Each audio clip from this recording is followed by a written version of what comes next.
G'day guys, my name is Caleb. I just watched Wonder Woman 1984, so let's talk about it.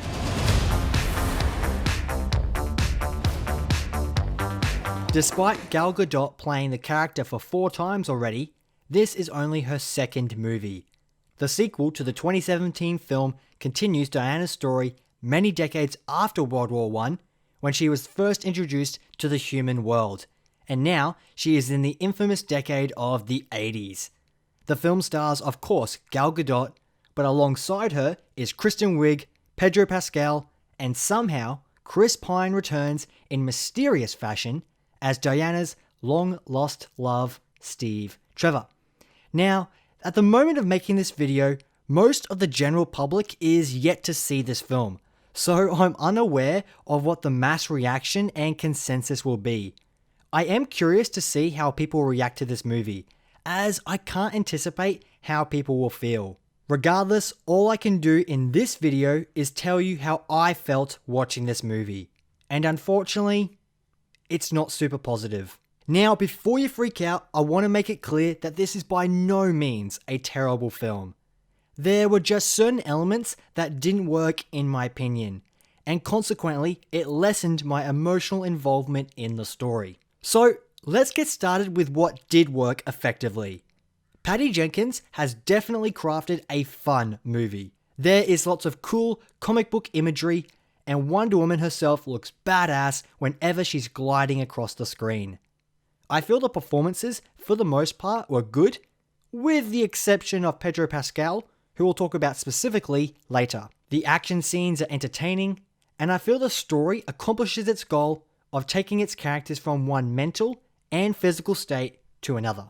There is a key theme of be careful what you wish for, and that idea of selfish greed I felt was a good dilemma for the protagonist to overcome in this film. But honestly, I just couldn't buy into the story being presented. There is a MacGuffin that is very prevalent early on, and that is the catalyst that sets in motion this whole story.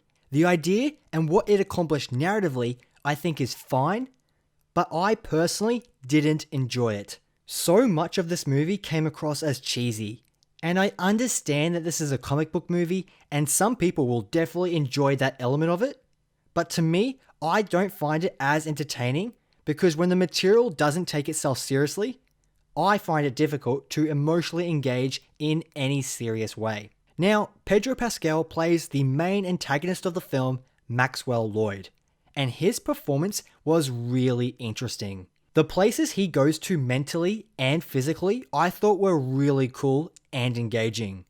But there are also some scenes where I think he overcooked it and in my opinion was over the top. The redeeming factor of his character and performance was that at its core, there is an emotional center that makes sense. And I feel that element of the story grounded it in a sense of realism. But for the most part, Maxwell Lloyd is a crazy, cocky character. I believe this is all a result of direction and tone, and Patty Jenkins leans heavily into the fantastical themes that comic books are so familiar with. I believe many fans will buy into that tone and enjoy this fun, crazy movie for what it is.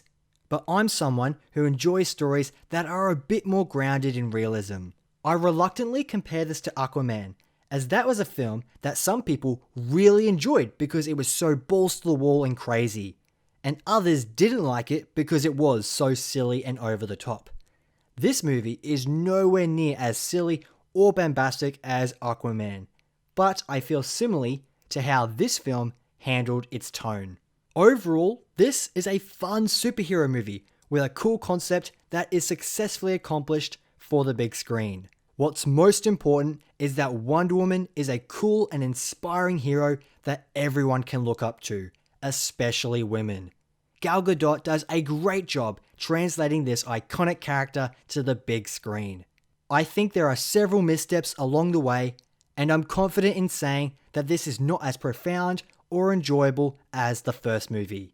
Now make sure you stay for the mid-credit scene, as longtime fans of Wonder Woman will really find joy in watching that moment.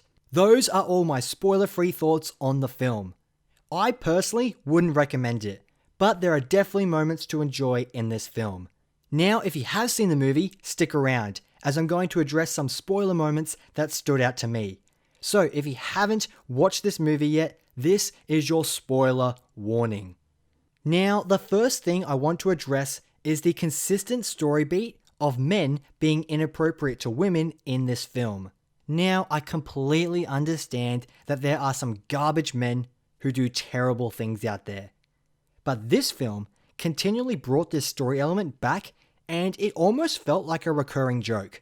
I know some women have to put up with men giving them inappropriate glances and catcalling and stuff like that. But Patty Jenkins made specific notice of this on multiple occasions and made it an important element of the story. And I personally was taken out of the film every subsequent time they went back to it. I think it would have been fine if they did it once or twice and made note of it, but it happened so many times that it distracted me from the movie. Now, I'm not complaining about the use of this piece of story, I'm critiquing how many times it came back in the film. To sum up, it was too many times. Next, let's discuss the big spoiler, how does Steve Trevor return? When they revealed that in the trailers, I immediately was apprehensive because his death scene was very profound and I really enjoyed his sacrifice in that story, and then how that affected Diana later in the timeline. To me, it was so obvious that the screenwriters wanted to bring Steve back just so they could do that same fish out of water trope they did with Diana in the first film. There are for sure some comedic moments that really work with Steve, as he is now a man out of time. But his involvement was unnecessary in my opinion. I feel they used that plot device of wishing for something as the sole excuse just to bring him back, and to me, it felt very contrived. Chris Pine does a really good job with the material, and the scene with him in the fighter jet was quite cool, especially when Diana turns it into the infamous invisible jet. I felt like this was a clever way of bringing that element of the comics into live action. I mentioned earlier that this movie felt cheesy, and because the whole story focuses on wishing for something, that's where I feel was my biggest disconnect with the story. To me, it is quite silly, and I was just never able to buy into it. But what surprised me most about this film was how high the stakes were. The world is collapsing, and it very much so was that traditional superhero stakes of the world's coming to an end. I didn't expect a Wonder Woman story to be so drastic, honestly, and that was what was most surprising to me. Kristen Wiig as Cheetah. Let's talk about it. To me, I felt like the reasoning for Barbara turning evil was very forced. Her character does such a dramatic 180. She's this kind, bubbly person, and as soon as she gains Diana's powers, I felt her character became something entirely different. Now, I know that's the point, as her wish made her become more envious and aggressive, but like I said, it just felt contrived. Cheetah herself was superfluous, and if you took her out of the story, not much would change. It was also very apparent that they were hiding the animal CGI in the darkness, which is a nifty trick when doing visual effects like that.